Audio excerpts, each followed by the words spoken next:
kung ano yung fold, dapat guguhitan din. Line.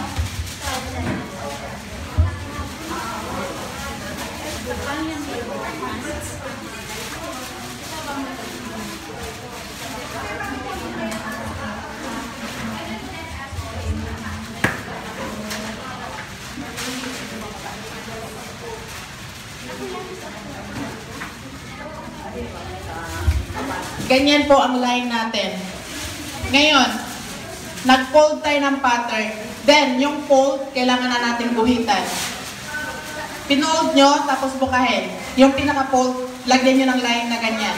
Then sa top, down kayo lang sa pattern, 4 inch preparation. Then from this line, kailangan kukuhanin na niyo ang final length ng inyong pants. Kung 36, baka kulang na yung pattern, dadagdagan na natin yun. Okay. Ngayon, kailangan mo natin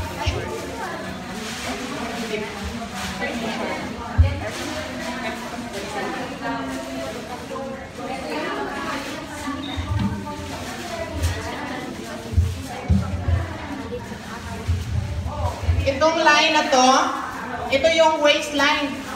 First, down ng 4 inch ang neckline. Center line, then top border.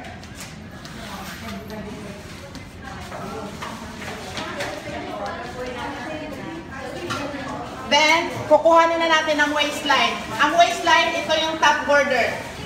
Pag ang waistline 30, divide 4, waistline, divide 4. 7 and a half.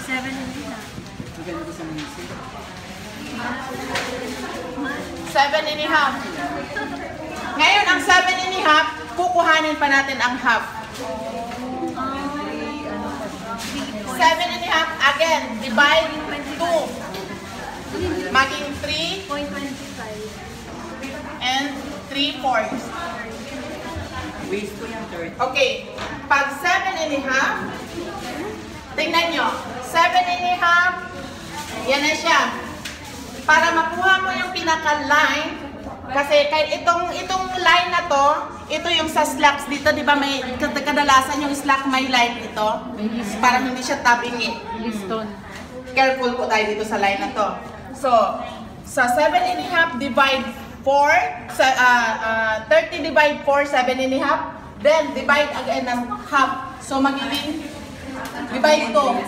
So, 3 and 3/4. Ito na po yung waistline. Okay. Yan ang waistline. Baba tayo na, di ba meron tayong crotch line?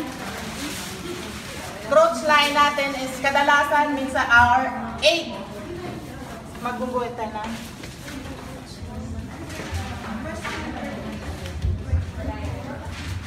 Yan, crotch line. Yung line na yon, i-connect natin yun dito sa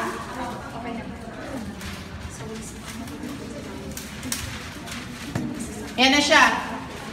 Ngayon, di ba pag ang sa first hips is down ng 3 and a half.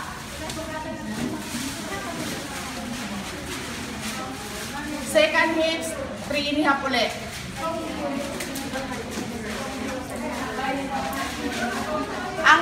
Ang first hips niya is nasa 34.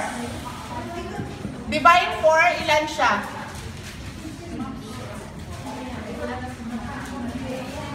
7 and 1/2. 8 and 1/2 pa lang. Then, second hips 36, divide 4, 9. Estimate ko lang ito na sukat ha. So, ang susundin nyo yung sukat nyo. 9. So, yan na siya. Prepared na naman ah.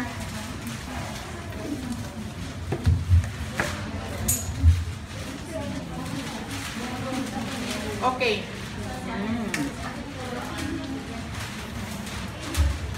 From waistline, para sa tuhod, ready ang 18 and a half. Pero pag may matangkad, kukuhanin nyo na lang yung sarili nyong sukat. Ilan yung hanggang tuhod? 17 or 18. Ganyan, no? So, yan. Magla-line kayo dyan. Sa knee. Ilan yung from waistline nyo to knee? Kukuhanin nyo. Doon yung leg 2. Ilan ang leg 1?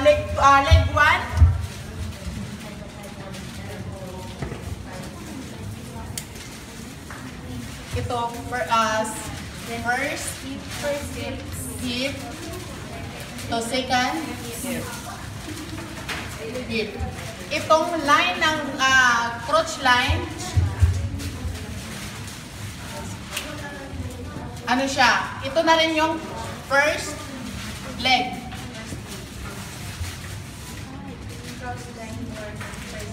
Pag ilan yung first leg niyo? 22.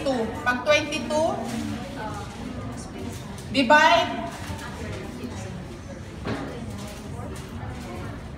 22 divide 2 is 11. Kukuhanin pa rin ang half para tapat dyan sa line.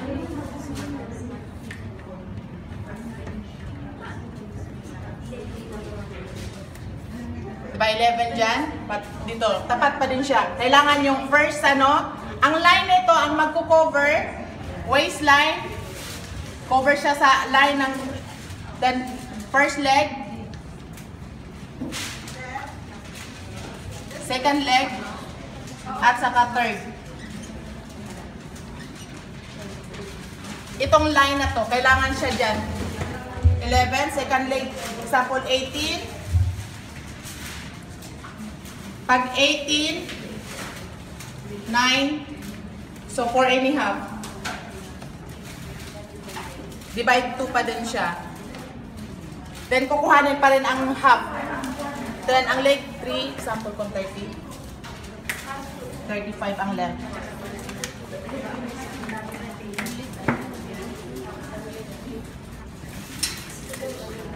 Pag ang leg 3, 14. So, 7. 7 divide 2, 3.5. So, tapat na naman ang line na yan. Yan. 18, 4.5. Ito. Okay. Then, mag-connect na siya.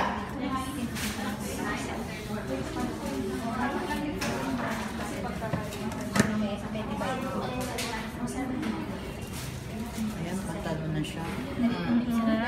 Sexy ko na siya. Yan na siya. Wow. Nakuha. Then, hindi. Alam. Tingnan nyo. From top, papunta sa prepared sa zipper, 7. 7 or 6. Depende. May iba, gusto maliit yung kahit na zipper. Depende. Pero i-ano muna natin dyan para makuha nyo yung crotch.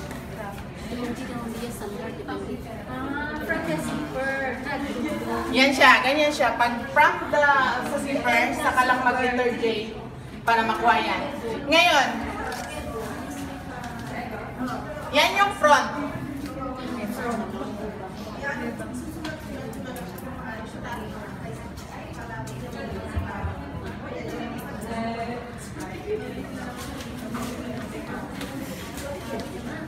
Tiram ako ng red na color.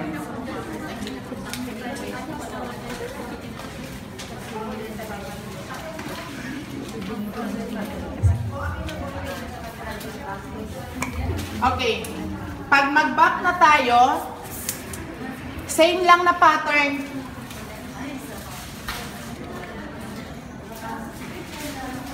Tingnan nyo.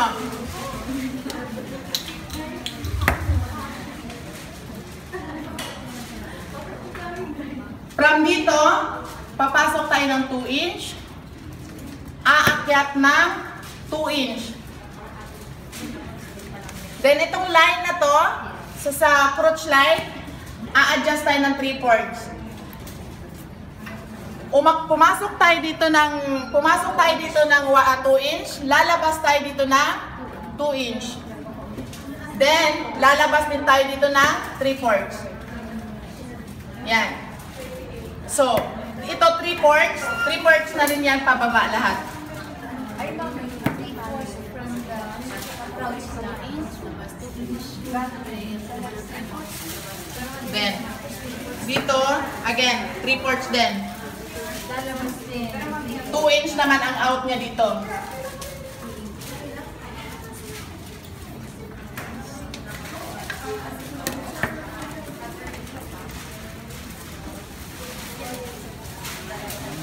Yan.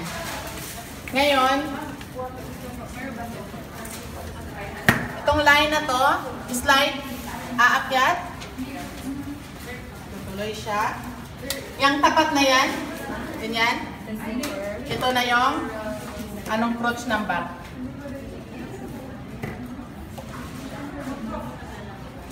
Yan. Ito yung crotch ng front. Bababa tayo halos 1/4. Kasi bakit? Pag pumantay tayo dyan, laging problema ng crotch itong mapupunit dito. Kasi kaya kailangan, pag ang front, ganyan, baba konti ang back.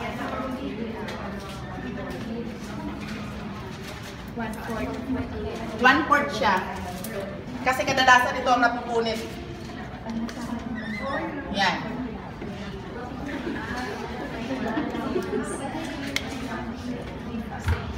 Then, ang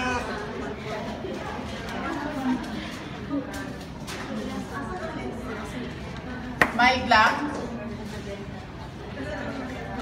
Pag ilan ito, kukuhanin ang half. So, 4.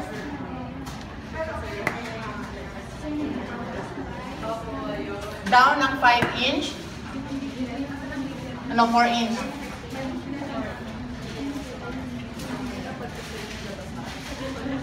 Half dito sa ano, para sa tags. Akyat. Standard po ba yung 4 inch? 4 inch sa box ng tags.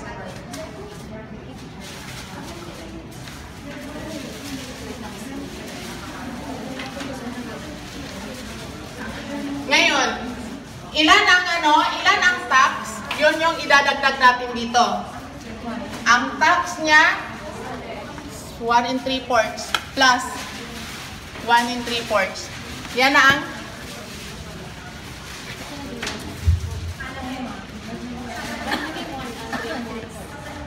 kasi ito siya, itong tax na to, idadagdag natin to doon. Sisikip siya kung hindi natin yan i-add.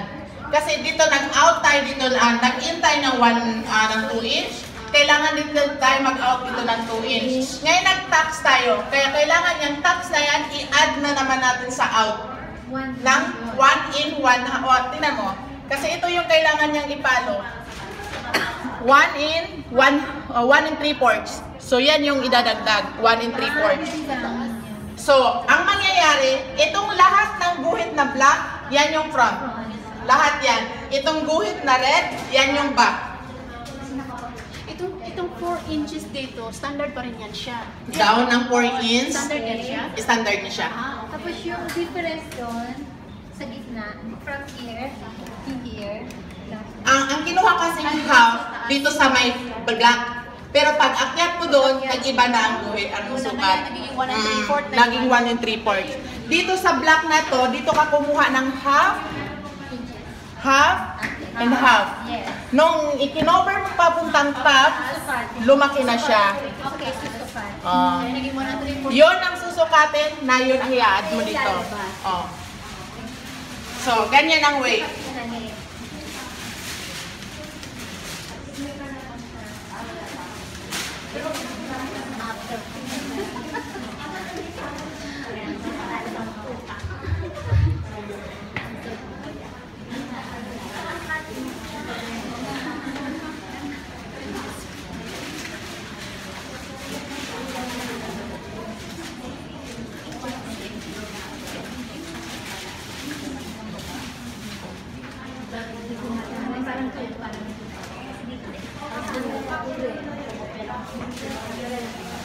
I-review natin sa actual.